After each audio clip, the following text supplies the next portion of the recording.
La comunidad indígena sicuani habita los llanos orientales de Colombia y una parte de Venezuela. Esta, como tantas comunidades ancestrales, vive su vida en torno a la cosmovisión, la cual implica un saber sagrado y ancestral para vivir en lo cotidiano desde una perspectiva física y espiritual. Para los sicuani, los humanos no son los únicos seres en la Tierra, por lo tanto deben interrelacionarse con los demás seres y vivir en armonía. Cuidar la Tierra, cuidar el cosmos. El pensamiento ancestral de los sicuani es llamado Yuweiski, el cual representa la fuerza vital. Esta fuerza es posible y está acompañada por los rezos que acompañan su medicina ancestral.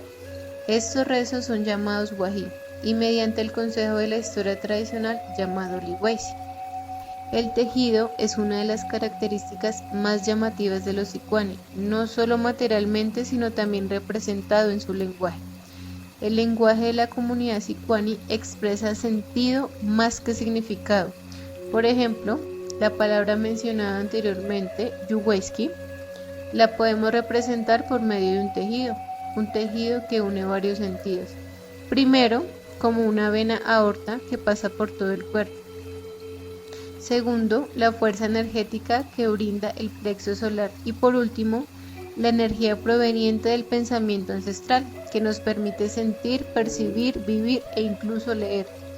Yuweski es considerada una filosofía corporal que le permite a los médicos leer los signos del mundo, de la naturaleza, de las personas que se expresan mediante las vibraciones.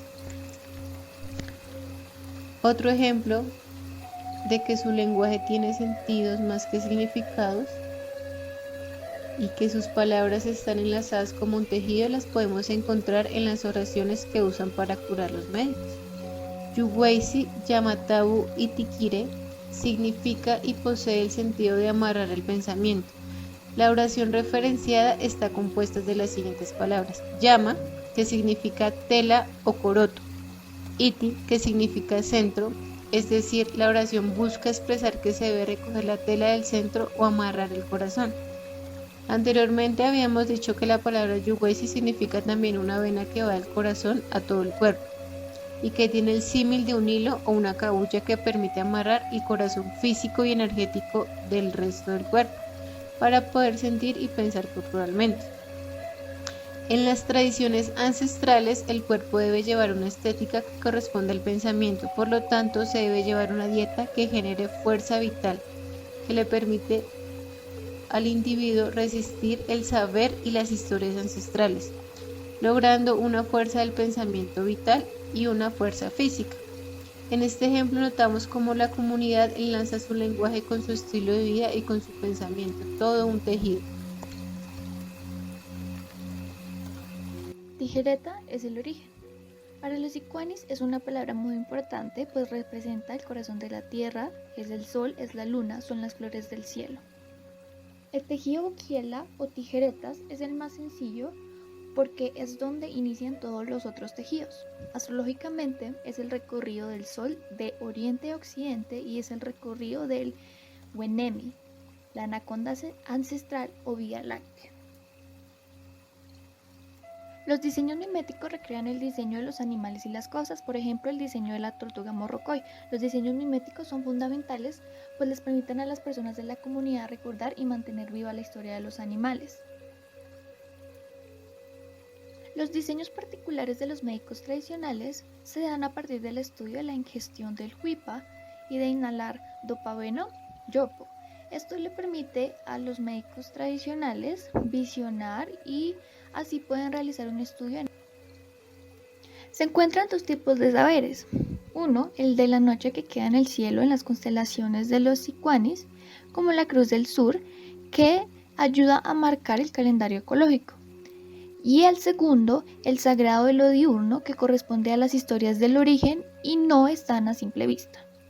En el caso del Dopatuinu Sicuani, la palabra logra penetrar en los acontecimientos grabados en los objetos, su sentido de esencia de las cosas y crea lo increado. La poesía es creación También la renovación de la capacidad de la palabra para crear y hacer sentir lo increado y su potencia. El médico tradicional cumple la función de mediador entre el mundo del humano y el de la naturaleza y los espíritus.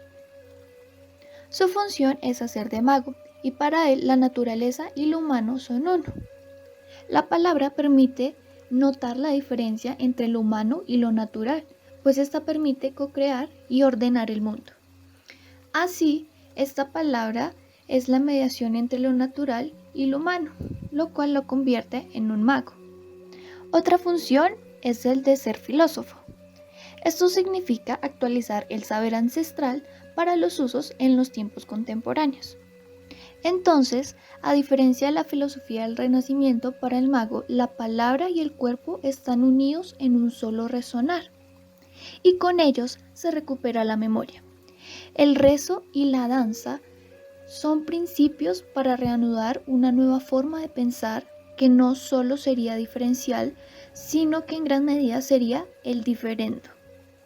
Por ello, no hay nada más contemporáneo que el pensamiento ancestral, ingenuidad inteligente. La comunicación humana recurre a tradiciones lingüísticas específicas que llamamos lenguas. La lengua, mediada desde la oralidad, materializa la cosmovisión de los pueblos y permite ordenar el pensamiento en función de sistemas de signos no alfabéticos. Esto quiere decir que la lengua, más como un elemento de comunicación, es una herramienta indispensable para la comprensión del mundo.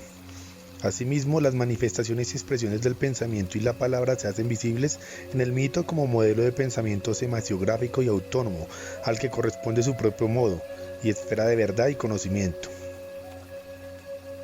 Por ello, la constitución de significados en un colectivo determina la forma como percibimos y nos relacionamos con el mundo. Es el lenguaje desde la lengua y su performatividad el que se encarga de dar cuenta de la construcción del entorno y, en un mismo sentido, del territorio, el cual nos construye y nos permite generar territorialidad. La territorialidad básicamente lo que expresa es esta relación entre el hombre y el mundo.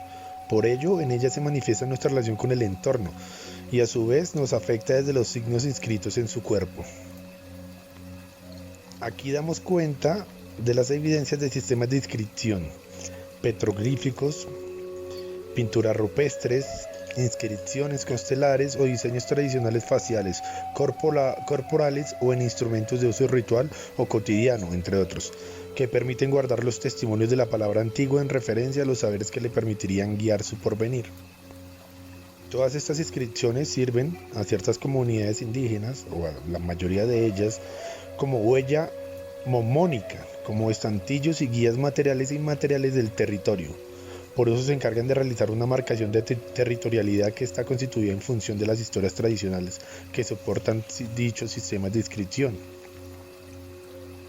La palabra Itane, por tanto, para los sicuanis designa el firmamento como escritura de acontecimientos primordiales y marca con ello momentos geoestacionarios en la vida social y cultural, en los procesos agroecológicos, en función de las estrellas, y recuerda las historias fundamentales de los dioses Wilinai en acontecimiento Paisahui.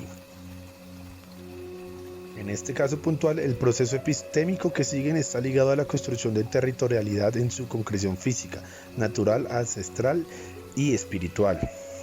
Y de la misma manera, la forma en la que se recurre para fijar la memoria responde a principios ideográficos y semasiográficos.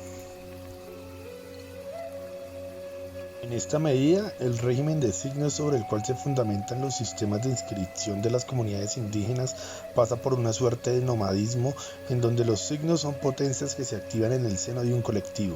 Allí el fundamento es la conexión múltiple o la constitución de una ecosofía, en donde la voz y las inscripciones se relacionan y hacen alianza con diferentes redes de saber.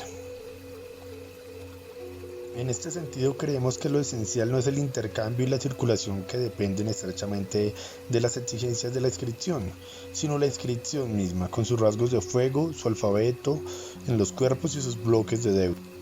Las formaciones salvajes son orales, vocales, pero no porque carezcan de un sistema gráfico. Un baile sobre la tierra, un dibujo sobre una pared, una marca sobre el cuerpo, son un sistema gráfico, un geografismo, una geografía. Estas formaciones son orales precisamente porque tienen un sistema gráfico independiente de la voz, que no se ajustan ni se subordina a ella, pero les he conectado, coordinado, en una organización en cierta manera radiante y pluridimensional, y es preciso decir lo contrario de la escritura lineal. Las civilizaciones no cesan de ser orales, más que a fuerza de perder la independencia y las dimensiones propias del sistema gráfico. Es al ajustarse a la voz que el grafismo la suplanta e induce una voz ficticia. Por otra parte, actuar en el jumape de los objetos obliga a aprender a actuar de manera independiente en la palabra y en los diseños como fuerzas vitales, en donde están escritos y potenciados signos o fuerzas sísmicas que se sedentarizan en la vida cotidiana de la comunidad, pero que para los médicos tradicionales o dopatubinu son unos signos nomádicos que se pueden activar con la fuerza de la palabra y cuyo fin primordial es aprender a potenciarlos. Entonces, en este caso, siguiente en la lectura, se nos narra pues el mito de Yamatsuene, el dios rayo, que tiene la casa en el mundo, en el cielo.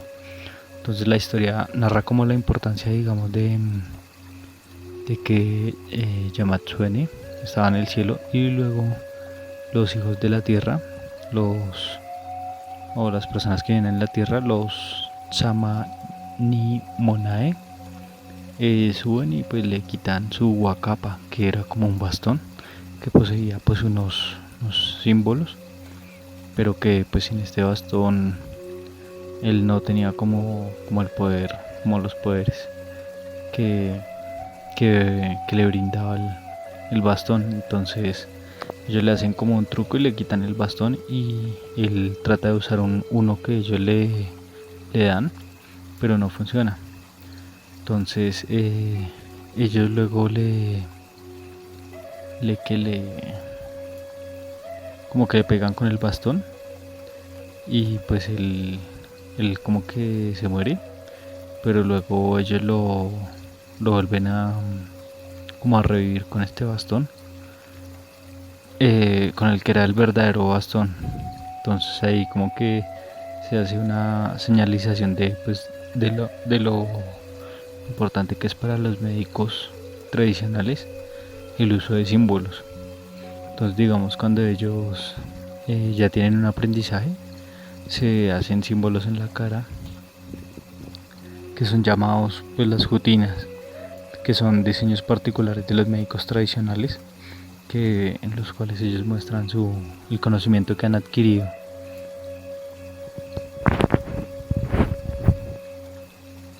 La etnoeducación se ha expresado de dos formas. La primera, anecdóticamente, cuando la escuela instaura la idea de cultura bajo el paradigma de la racialidad y la etnicidad como fundamento mítico que determina una ontología o un ser de la cultura propios del concepto de identidad de los estados-nación y en función del folclore. Y la segunda forma es cuando la etnoeducación cumple un papel mediador para el pensamiento occidental y las disciplinas y conocimientos propuestos por la cultura letrada en su sentido de verdad. En este caso, la cultura hace su papel de didáctica en contexto, es decir, se usan elementos o conocimientos de la cultura para poder enseñar lo que se consideran las materias fundamentales del currículo.